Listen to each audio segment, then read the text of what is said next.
자, 반갑습니다. 신경진입니다. 자, 우리가 지난 20장, 21장에 걸쳐서 제트팩 라이브러리에 대해서 다 쭉 완벽하게 다 살펴본 것보다 핵심적인 것들을 많이 좀 살펴봤었어요.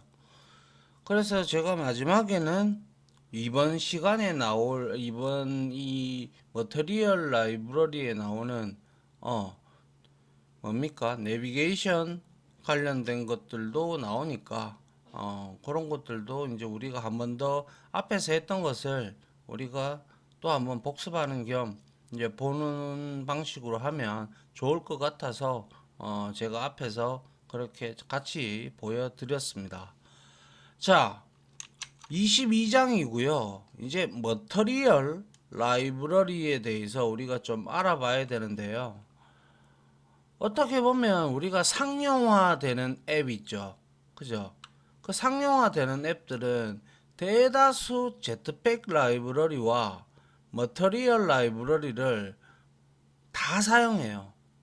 다 사용하기 때문에 제트팩 라이브러리만큼 못지않게 이 머터리얼 라이브러리도 여러분들이 잘 정리를 해 두셔야 되는데, 근데 그리 내용이 만만치가 않습니다. 솔직히 말씀드려서.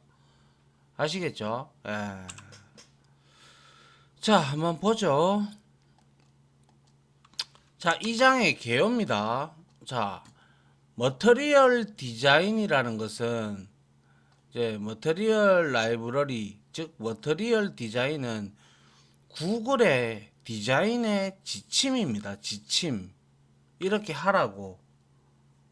그리고 이 디자인 지침에 맞게 앱을 만드는 여러 가지 뷰를 우리가 라이브러리로 제공을 해주는데요. 이번 장에서는 우리가 머터리얼 라이브러리에서 자주 사용하는 앱바 레이아웃하고, 그리고 탭 레이아웃, 그리고 우리가 앞에서 좀 살펴봤던 내비게이션 뷰, 그리고 확장된 플로팅 액션 버튼 등을 소개를 드릴 건데, 제가 앞서도 말씀드렸다시피 상용 수준의, 그러니까 팔아먹기 좋은 수준의 앱을 여러분들이 개발을 하고자 한다면 20장, 21장에서 살펴본 제트팩의 안드로이드 X와 마찬가지로 머터리얼 라이브러리도 잘 정리를 해둬야 여러분들이 좀 괜찮은 앱을 만들 수가 있다라는 말씀을 드리면서 이 장이 그만큼 또한 중요하다라는 거예요. 무슨 말인지 아시겠죠? 에. 보죠. 그 다음, 자, 앱바 사용하기입니다. 앱바. 자, 일단 머터리얼 라이브러리란 뭔지 다시 한번 보죠. 자, 구글의 머터리얼 디자인은 모바일, 그리고 데스크탑, 그리고 그 밖에 뭡니까? 태블릿도 있고, 그죠? 그 밖에 다양한 장치를 아우르는 일관된 애플리케이션 디자인에 대한 지침이에요. 지침. 그래서 구글에서는 머터리얼 디자인을 다음처럼 소개를 하는데요. 질감이 느껴지는 표면, 그죠? 질감이 느껴지는 표면과 대담하고 선명한 그래픽 디자인, 그리고 아름답고 직관적인 사용자 경험을 위한 자연스러운 애니메이션을 특징으로 한다라고 되어 있어요. 이게 이제 홈페이지에 들어가 보면 그렇게 되어 있거든요. 그래서 예를 들어 우리가 그림자 효과를 주잖아요. 그림자 효과를 주면 사용자가 화면의 계층을 쉽게 파악할 수가 있겠죠. 그죠? 쉽게 파악하게 하거나, 혹은 버튼을 터치했을 때 우리가 물결 모양의 효과를 줄 수도 있겠죠.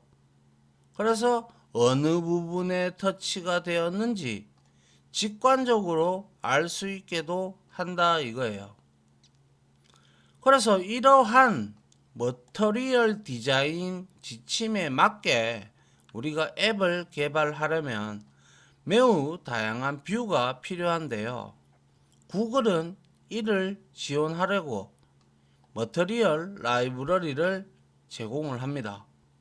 그래서 여기에 가보시면 디자인 가이던스 해서 엔드 코드 해서 이렇게 머터리얼 디자인 가이던스부터 시작해서 컴포넌츠 그리고 아이콘 뭐 여러가지 등등들을 이렇게 제공을 해주고 그거의 사용 예제도 같이 보여주고 있습니다. 아시겠죠? 예, 그래서 이게 바로 머터리얼 라이브러리고요. 그만큼 중요하다라는 것이고 구글이 이 내용들을 다 지원을 하는 라이브러리를 제공을 하기 때문에 우리는 그 라이브러리를 공부를 하면서 하나하나씩 익숙해져 나가면 된다라는 거죠. 네. 그 다음 보죠. 자, 머터리얼 라이브러리를 사용하려면 일단 빌드 그레이드 파일에서 디펜던시즈 항목 있죠, 우리 그죠? 많이 선언해 봤습니다. 항목에 선언을 해줘야 되는데, 그런데 안드로이드 스튜디오 4.1 버전, 우리가 지금 4점대 버전을 쓰고 있기 때문에 프로젝트나 모듈을 만들면 자동으로 머터리얼 라이브러리가 선언이 됩니다. 그래서 그만큼 많이 이용하는 라이브러리이기 때문에 기본적으로 선언을 해 주겠죠. 그죠? 만들어 주겠죠. 그래서 여기에 보시면 implementation에서 com.google.android.material 해서 material 1.7.0 이렇게 추가가 돼요. 우리가 새로 프로젝트를 만들면 추가가 됩니다. 우리가 못 봐서 그냥 요거에 신경을 안 써서 못 본 것이지 자세하게 보면 추가가 되어 있습니다. 알겠죠? 네. 자, 그러면 앱바 레이아웃이 뭔지. 앱바 레이아웃은 화면 위쪽의 영역을 꾸미는 그러한 역할을 하는 놈인데요. 자, 앱바 란 화면 위쪽을 꾸밀 수 있는 영역을 의미를 하는데요. 다음 그림에서 왼쪽은 안드로이드 폰에 기본으로 설치된 전화 앱이고 오른쪽은 트립 어드바이저라는 여행 정보 앱인데 두 앱 모두 다 앱바를 지금 사용하고 있어요. 그래서 여기에 이게 지금 스테터스 바잖아요. 요 밑에 요게 바로 지금 앱바예요. 앱바 요것도 마찬가지죠. 요렇게 스테터스 바고 그리고 요 밑에 앱바죠. 근데 이 앱바는 여기는 문자열만 딸랑 그리고 여기에서는 이미지와 문자열을 같이 쓰고 있어요. 그죠? 예. 그래서 이런 것들 많이 보셨잖아요. 그죠? 이런 것들을 꾸며주는 영역을 우리는 앱바 영역이라고 우리가 흔히 얘기를 합니다. 알겠죠? 그래서 이런 앱바 영역은 여러분들이 자주 마주치는데 이 안드로이드를 공부를 안 하신 분들은 이게 앱바인지 모르죠. 당연히 공부를 해봐야 아는 거니까. 그죠? 자, 그 다음 보죠. 자, 앱바에서 우리가 앞에 두 앱에서 그죠? 위쪽 영역은 단순 액션바나 툴바가 아니죠. 그죠? 예. 전화 앱은 세로로 여백을 두어서 전화라는 문자열을 크게 출력을 한 것이고 트립 어드바이저 앱은 이미지와 문자열 등으로 구성이 되었던 거 보셨죠? 그죠? 그래서 이처럼 화면에서 위쪽 영역을 다양하게 우리가 꾸밀 때 앱바를 사용을 하는데요. 앱바를 이용해 화면 위쪽 영역의 크기만 늘릴 수도 있지만 메뉴를 출력하는 툴바도 역시 이 앱바 레이아웃에서 툴바도 포함을 할 수가 있다. 아시겠죠? 예. 그리고 툴바 이외에 이미지나 문자열 등을 함께 출력하는 등 앱바를 이용을 하면 화면의 위쪽 영역을 매우 다양하게 꾸밀 수가 있습니다. 그래서 머터리얼 라이브러리에서는 이러한 앱바를 구현하는 데 도움을 주는 앱바 레이아웃을 제공을 해줘요. 그래서 앱바 레이아웃도 하나의 뷰이기 때문에, 그죠? 뷰이기 때문에 레이아웃 XML 파일로 우리가 등록을 하는데요. 여기서 구분을 잘 하셔야 될 게 어떤 게 앱바고 어떤 게 툴바고 뭐 어떤 게 컨텐츠고 이런 것들을 명확하게 구분을 해 봐야 되겠죠. 그래서 여기에는 이 부분이 이제 툴바로 들어간 상태고 요 밑에 있는 게 지금 뭐예요? 앱바예요. 앱바.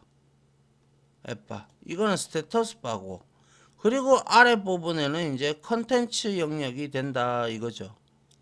맞나요? 예. 그래서 이런 앱바를 가 어디 있는 건지 이거를 명확하게 이 앱바는 우리가 늘리거나 줄일 수도 있어요. 그거는 이제 프로그램을 하시다가 앱바가 그렇게 필요 없다 싶으면 줄여셔도 되고 아니면 안 써도 그만이고요. 예. 아시겠죠? 예. 자, 이제 앱바를 이용해 가지고 툴바를 포함을 한번 시켜보죠. 자, 다음은 앱바 레이아웃에 툴바를 포함한 예제인데 이처럼 앱바를 사용할 때는 대부분 앱바 레이아웃 안에 툴바를 포함을 하는데요.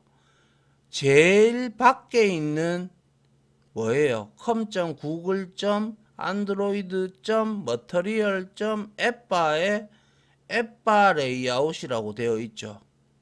그죠?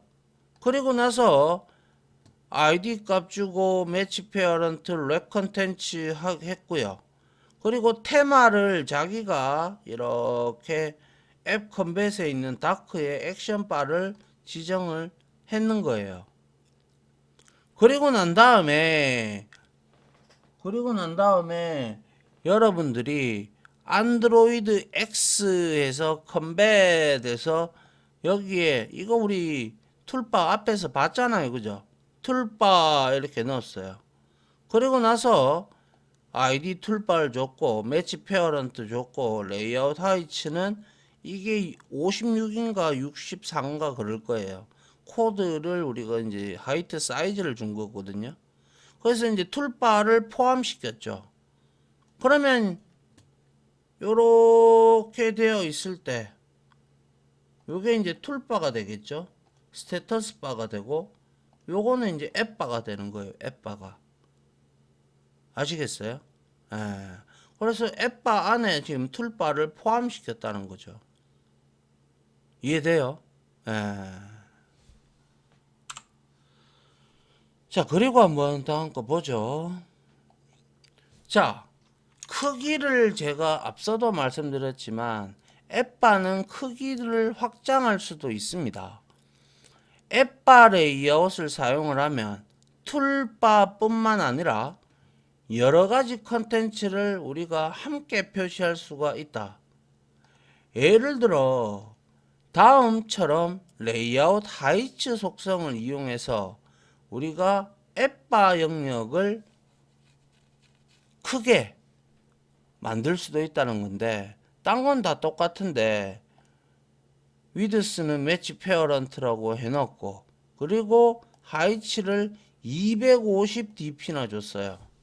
그러면 앞에 내용에서 여기가 앱바 부분인데 그죠? 앱바 부분인데 여기서 하이치를 250을 주니까 이만큼이 전부 다 앱바예요. 그런데 앱바를 너무 크게 잡아버리면 우리가 밑에 또 컨텐츠 구성하는 데 있어서 자리 영역을 잡아먹는데 문제가 좀 되겠죠. 그러니까 적절하게 여러분들이 표현할 수 있는 그러한 정도의 앱바를 만들어서 앱을 만드는 게 중요하다라는 거죠. 지금은 250dp를 줬기 때문에 이게 250dp예요. 아시겠죠? 자, 그 다음 한번 보죠. 자, 그러면 앱바를 우리가 사용하는 이유는, 자, 보시죠.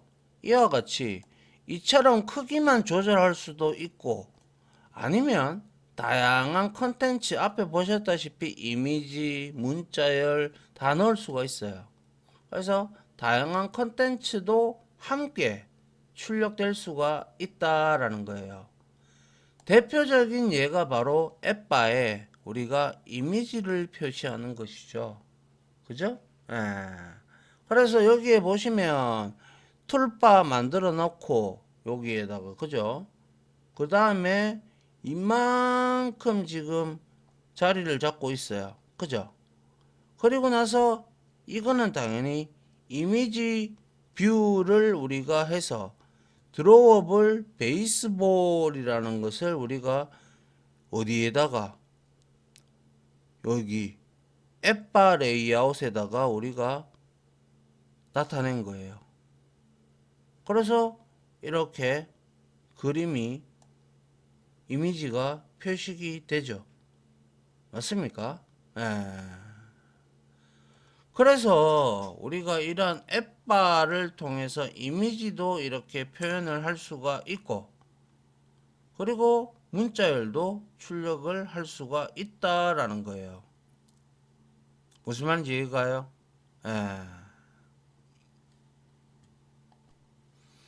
자, 다음 장 한번 보죠.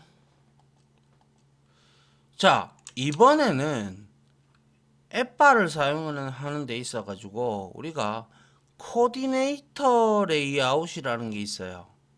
이 코디네이터 뭐 이렇게 부르는데, 이거는 뷰끼리 서로 상호 작용할 때 우리가 이것을 사용을 하는데요. 코디네이터 레이아웃은 머터리얼이 아닌 제트팩의 안드로이드 X 라이브러리에서 제공을 하지만 앱바 레이아웃에서 이 가장 많이 사용되기 때문에 이곳에서 제가 함께 설명을 드릴게요.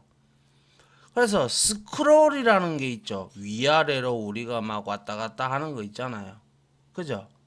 그럴 때, 자, 코디네이터 레이아웃은 뷰끼리 상호작용할 때 사용을 합니다.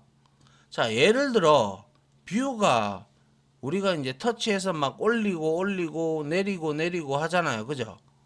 그래서 뷰가 스크롤 되는 상황을 살펴보자는 거죠. 일단.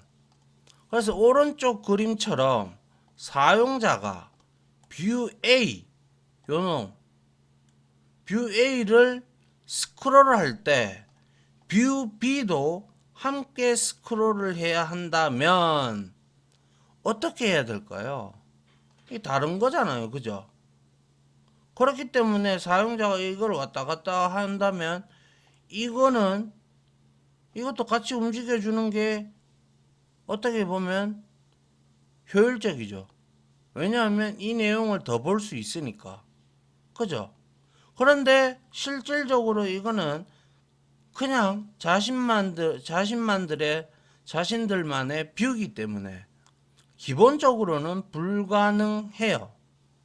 근데 코디네이터 레이아웃을 이용을 하면 뷰끼리 상호작용을 하기 때문에 이용을 하면 가능하다라는 건데, 뷰 두 개를 코디네이터 레이아웃에 넣으면 뷰 두 개를 코디네이터 레이아웃에다가 넣으면 말이죠. 넣으면 뷰에서 발생한 스크롤 정보, 그러니까 내가 여기서 뷰에서 발생한 스크롤 정보를 코디네이터 레이아웃이 받아요. 받아서 다른 뷰에게, 즉 다시 말하면 이것들이 전부 다 코디네이터 레이아웃에 있다면 사용자가 여기서 스크롤을 하면 누가?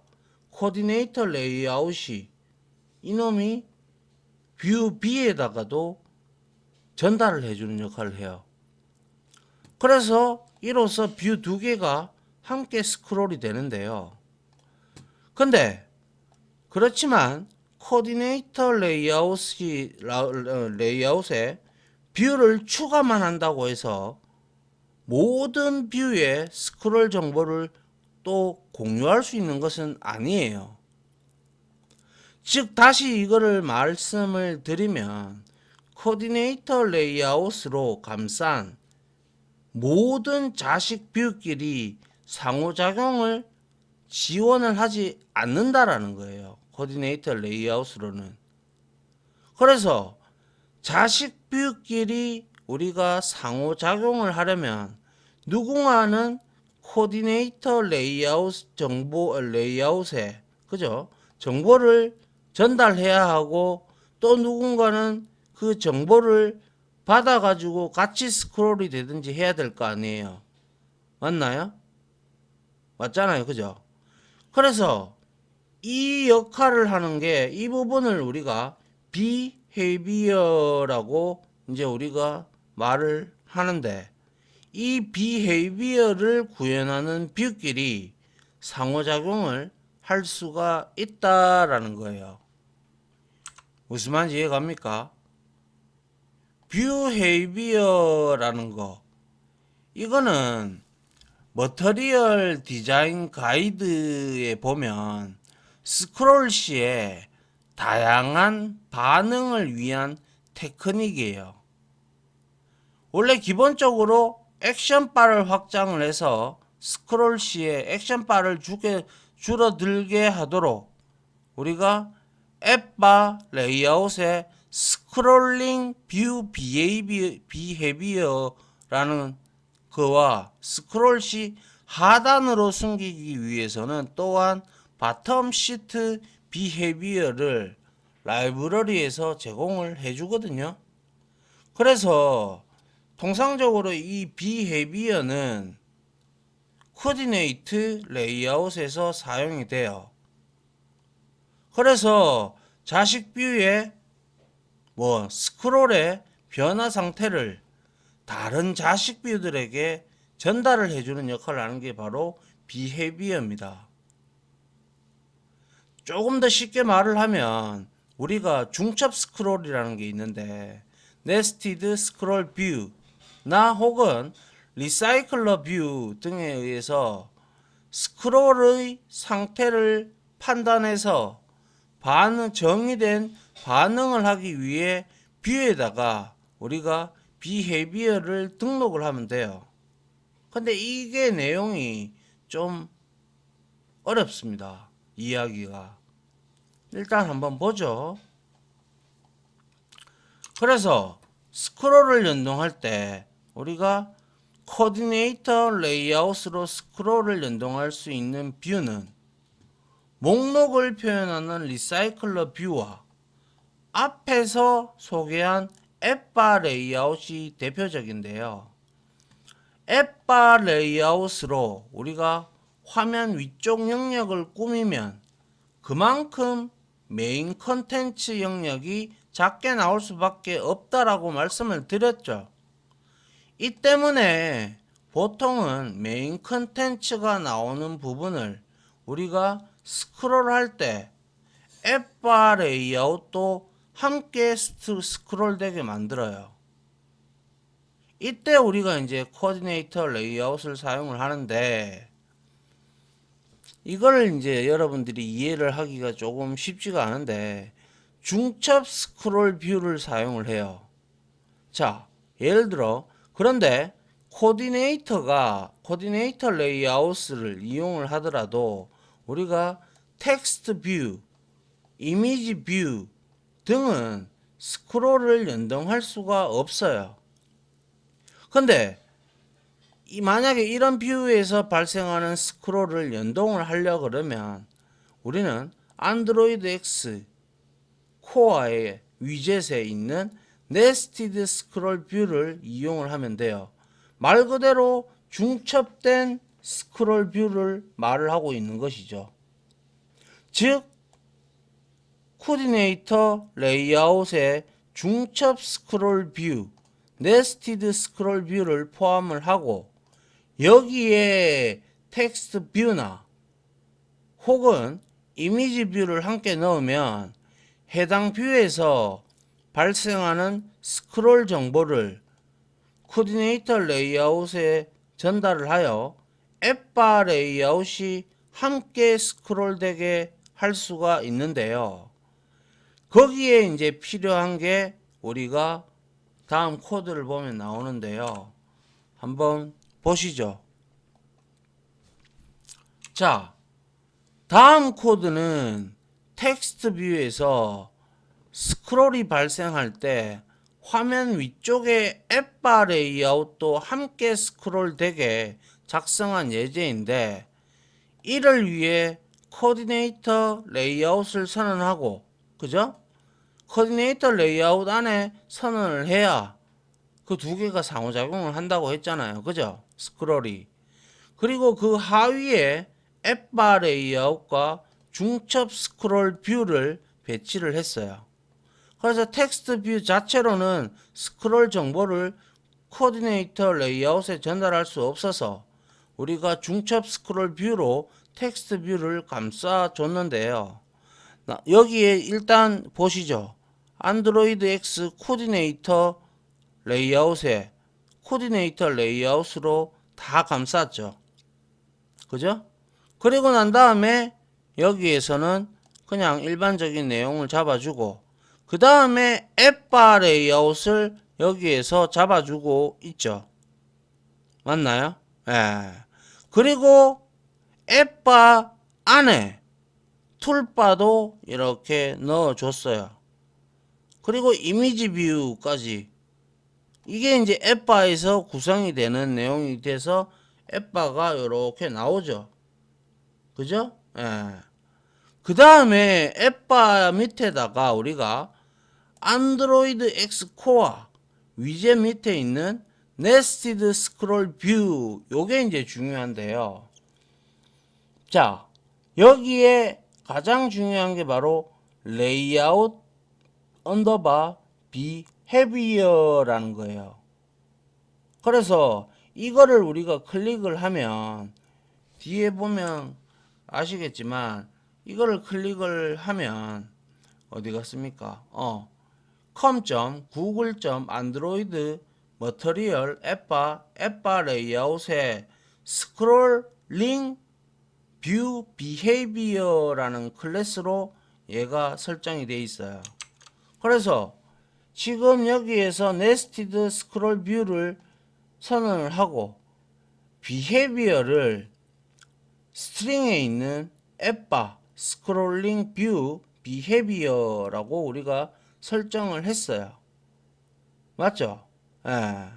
그리고 난 후에 여기에다가 이거를 잘 보세요. 여기에서 중요한 게 툴바. 그죠? 툴바 있어요. 툴바 있는데 여기에 툴바에 레이아웃 스크롤 플래그즈가 있죠. 근데 여기에 스크롤 플래그즈는 여기에 스크롤과 엔터 어웨이즈로 이렇게 파이프 기호로 이렇게 되어 있어요. 그래서 이 스크롤이라는 것은 이 뷰가 즉 지금 현재는 툴바죠. 그죠? 이 뷰가 화면에서 사라질 수 있음을 나타내고 이 값이 설정되지 않으면 이 뷰는 화면 위쪽에 항상 남게 된다라는 것이고요. 그리고 Enter Always는 스크롤 옵션과 같이 사용될 때 위쪽으로 스크롤을 하는 경우에는 뭐예요? 사라지고 아래쪽으로 스크롤 하는 경우에는 또다시 나타나는 거예요. 뭐가? 이 툴바가 말이죠. 그렇게 지금 설정을 했어요. 툴바를. 맞나요? 그리고 나서 여기에서 비헤비어 이렇게 설정을 했고 텍스트 뷰를 하나 선언을 했죠. 제가. 그리고 매치 페어런트 해서 안드로이드 텍스트를 아주 긴 문장으로 생성을 해서 제가 등록을 했습니다. 그러면 중첩 스크롤 뷰가 되기 때문에 여기에 실행을 하면 제일 처음에는 여기에 툴바가 보여야 되겠죠. 근데 제가 여기에서 끌어올렸거든요. 기사를 더 읽기 위해서 끌어올리니까 어때요? 여기에 있는 툴바가 사라질 수 있음을 나타내는 이놈이죠. 그리고 다시 내가 밑으로 레이아웃 스크롤 하면 이 툴바가 나타난다라는 거예요. 무슨 말인지 이해가요? 예. 자, 그 다음은 볼게요. 그래서 자, 우리가 앞에 코드에서 앱하고 레이아웃 비헤비어와 앱 레이아웃 스크롤 플래그즈가 중요한 설정이다 라고 말씀을 드렸죠. 중첩 스크롤 뷰의 앱 레이아웃 비헤비어 속성은 자신의 스크롤 정보를 어느 비헤비어가 받아서 처리해야 하는지를 의미를 하는 거예요. 그래서 우리가 예에서 이 레이아웃 비헤비어 속성은 앞서도 말씀을 드렸지만 자신의 스크롤 정보를 어느 비헤비어 클래스가 받아서 처리해야 하는지를 의미를 하는 거예요. 예에서는 우리가 앱에서 레이아웃 비헤비어 설정 값을 문자열 리소스로 지정을 했죠. 이 문자열은 com.google.android.material 앱바 그리고 앱바 레이아웃 안에 스크롤링 뷰 비헤비어라는 클래스 명으로 정의가 되어 있습니다. 뭐가 앞에서 이거 봤던 요거요. 요 부분 아시겠어요? 예. 그래서 여기에서 결국 이 설정으로 코디네이터 레이아웃이 중첩 스크롤 뷰 정보를 뭡니까? 앱바 레이아웃의 스크롤링 뷰 비헤비어 클래스에 전달을 하죠. 그리고 앱의 레이아웃 스크롤 플래그즈 속성이 설정된 뷰가 스크롤 정보를 수신해서 함께 스크롤이 된다는 거예요. 그래서 여기에 보면 뭐예요? 툴바에 우리가 이렇게 해놨죠. 그래서 이게 바로 헤비어가 일로 전달을 해줘서 같이 스크롤링이 된다라는 뜻입니다. 많이 어렵습니다, 솔직히. 예. 그리고 앱 스크롤 되고요. 그리고 이 속성은 예에서처럼 앱바 레이아웃에서 추가한 개별 뷰에서도 설정할 수 있는데 우리가 대부분은 다음에 소개하는 컬렉싱 툴바 레이아웃을 추가를 하면 돼요. 예, 요거는 다음 시간에 할 테니까 보고요. 그래서 여기에서 제가 더 설명드릴 부분은 뭐 이해를 돕기 위해서 우리가 비헤비어라는 것을 한번 보면 아까 보셨다시피 비헤비어는 지금 중첩 스크롤 뷰에 들어가 있죠. 맞나요? 예.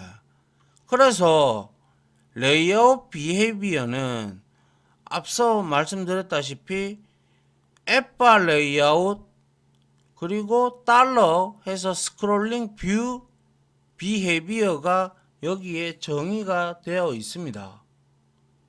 그래서 얘는 네스티드 스크롤 뷰 요거 뭐예요? 텍스트 뷰죠.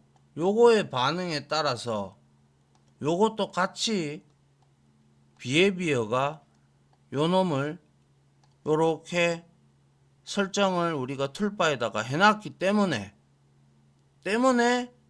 정보를 전달해 주죠. 그렇게 되면 결국에는 앱바 레이아웃 즉 툴바죠. 그죠? 툴바가 같이 반응을 하는 거예요. 아시겠어요? 앱바 레이아웃 안에 있는 툴바가 여기 있으니까 같이 반응을 하는 거고, 이미지 뷰를 여기에서 삭제를 해버리면 앱바도 같이 사라지는 거죠. 근데 여기에 이미지 뷰가 있기 때문에 다 안 올라간 거예요, 지금. 그래서 우리가 코디네이트 레이아웃에서 네스티드 스크롤 뷰가 스크롤을 할 때 레이아웃 비헤비어에 정의된 레이아웃 스크롤 정보를 전달하는 역할을 하게 되죠. 코디네이트 레이아웃이. 그러면 앱바 레이아웃의 스크롤링 뷰 비헤비어가 그죠? 앱바 레이아웃의 스크롤링 뷰 비헤비어가 어떻게 그죠? 정보를 받아 가지고 앱바 레이아웃 자신도 변형을 하도록, 그러니까 스크롤링이 되면서 변형이 되도록 하는 구조가 되죠. 그래서 결국은 코디네이트 레이아웃이 스크롤되는 것은 비헤비어에 구현된 네스티드 스크롤링 페어런트를 통해서 전달이 되고, 코디네이트 레이아웃은 네스티드 스크롤링 페어런트가 구현되어 있으며 스크롤이 되는 뷰들은 네스티드 스크롤링 차일드가 구현이 되어 있어야 비헤비어에 전달되거든요. 그래서 그렇기 때문에 기존의 스크롤 뷰나 리스트 뷰 이런 거 있잖아요. 그죠? 이런 것들이 전부 다 네스티드 스크롤링 차일드가 구현되어 있지 않아서 이렇게 비헤비어라는 개념이 스크롤 정보를 이제 전달하게끔 만들어진 거예요. 아시겠어요? 예. 좀 내용이 많이 어렵죠? 어려운데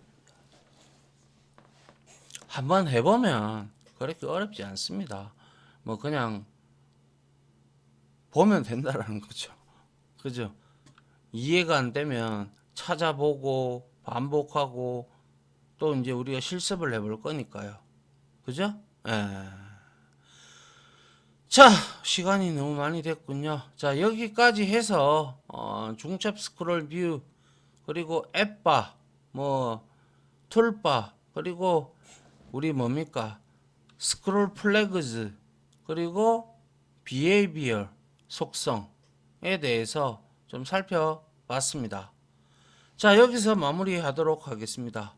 자, 다들 강의 들어주신다고 수고 많으셨고요. 이해가 안 되면 반복, 그리고 실습을 통해서 또 한 번 반복 계속 하시다 보면 여러분들의 지식이 되겠죠. 그죠? 예. 자, 다들 고생하셨습니다. 감사합니다.